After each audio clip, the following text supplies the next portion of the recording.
This is somebody that ruined families. And I'm just blessed to be in a position to see him being held accountable. An exclusive sit-down with the Suffolk Police Commissioner on the Gilgo killings case. I'm Jasmine Anderson. More on that wide-ranging interview coming up. First, a major blow to the accused serial killer's defense. A Suffolk judge ruled that Rex Heuermann must submit a cheek swab to prosecutors. Court papers show the defense challenged the request, saying there was no probable cause for the swab.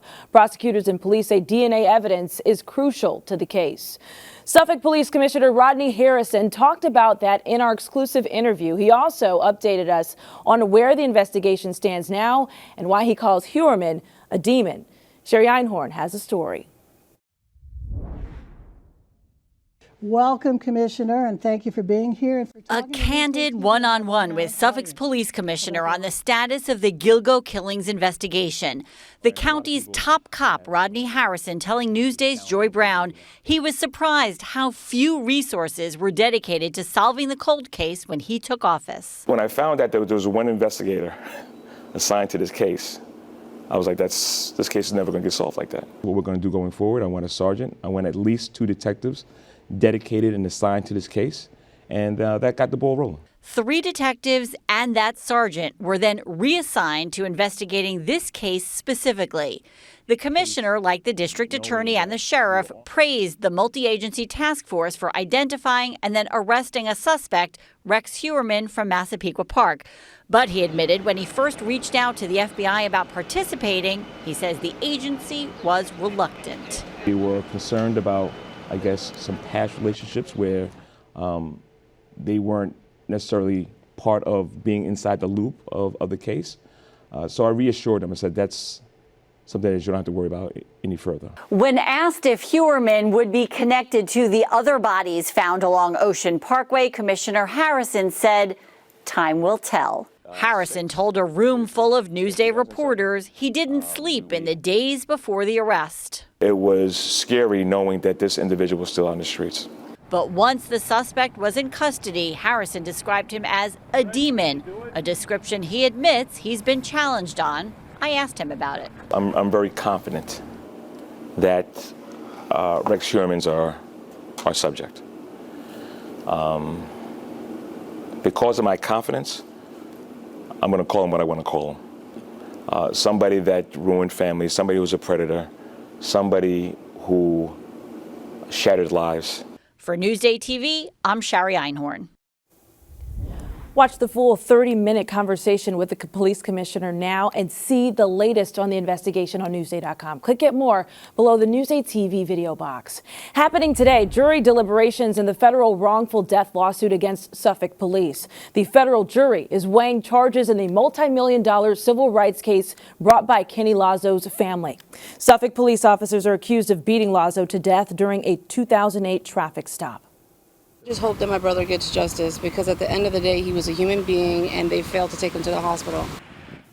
A grand jury and federal investigators declined to bring charges against the 5 officers in the case. The 6-year-old girl who survived a deadly East Massapequa crash has catastrophic injuries. Her grandmother tells Newsday Chantel's spine was severed. The crash on Sunrise Highway Sunday killed 3 of her family members. Police say their car was stopped at a red light when it was rear-ended by a speeding driver. No charges were filed. Top honors for one of Long Island's bravest. Riverhead Fire Department Lieutenant Justin Berry has just been named Firefighter of the Year. Berry climbed through a window to save a 77-year-old man from a raging fire at this house on Doris Avenue in December.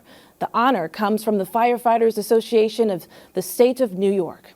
A barbecue sparked this raging house fire in South Farmingdale. Police say the homeowner turned off the outdoor grill, but when he returned to it, he saw the back of his home covered in flames. This was yesterday evening on Plitt Avenue. He got himself, his daughter, and 2 dogs to safety. 4 firefighters were treated for minor smoke inhalation. A longtime Huntington hotspot has closed. Hanu Kitchen and Cocktails has shut down after 21 years. One of the new owners taking over tells Newsday the restaurant will be getting a total rebranding. They hope to open by the middle of next month. Looking to advance? Tonight, the Massapequa International Little League softball team looks to keep their World Series dreams alive after winning their first game Monday. They take on Puerto Rico this evening. Good luck. Check out your hyperlocal Thursday weather now. Here's a look at Gin Beach in Montauk. Showers and possibly a thunderstorm. Some of the storms could produce gusty winds and heavy rain, so be careful. Here's a look at your day planner. Thunderstorms today, highs around 79 degrees. Tomorrow is beautiful, mostly sunny, around 83 degrees. And here's a look at your futurecast. Storms roll through this evening, but clear out overnight. A look at your 7-day forecast coming up.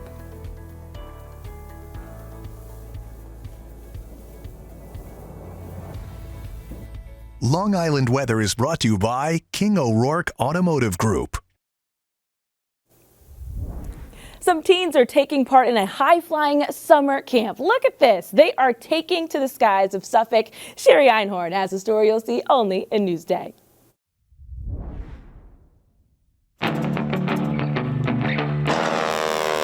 Flying high at Aero Camp. Run by Mid-Island Flight School, the camp has been introducing teens to aviation and aerospace for a decade. If you learn how to feel what the wing is doing, it'll talk to you. Every day is different. Here at the Bayport Aerodrome, campers are learning about planes used in the 40s. No other pilots during World War II had a bounty on their heads. These guys did. There's so much to see and learn. I showed interest in aviation, but I really didn't know where to go with that. So we signed up for this just to see where I'm going. Anthony Marullo is a 6-time returning camper who's already logged 27 flying hours.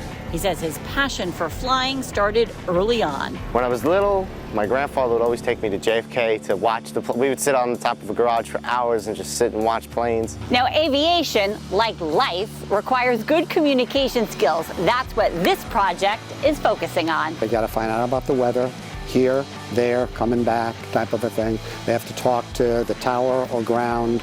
They have to get on radios. They have to communicate what their intentions are. Weather for pilots is three-dimensional. NewsdayTV's Bill Corbell is a meteorologist and a pilot. He's teaching campers about the important connection between aviation and the weather. You always try to take off into the wind and land into the wind if you can. So you need to know the forecast. In Bayport, I'm Sherry Einhorn for NewsdayTV. Wow, what a class. Read more exclusive stories like this on Newsday.com. Click Get More below the Newsday TV video box.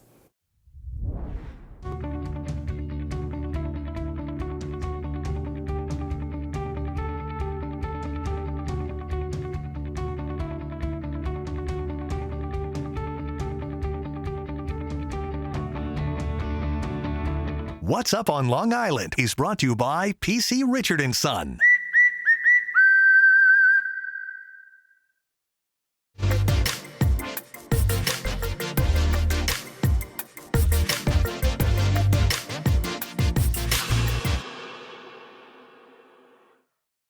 Here's what's up on Long Island.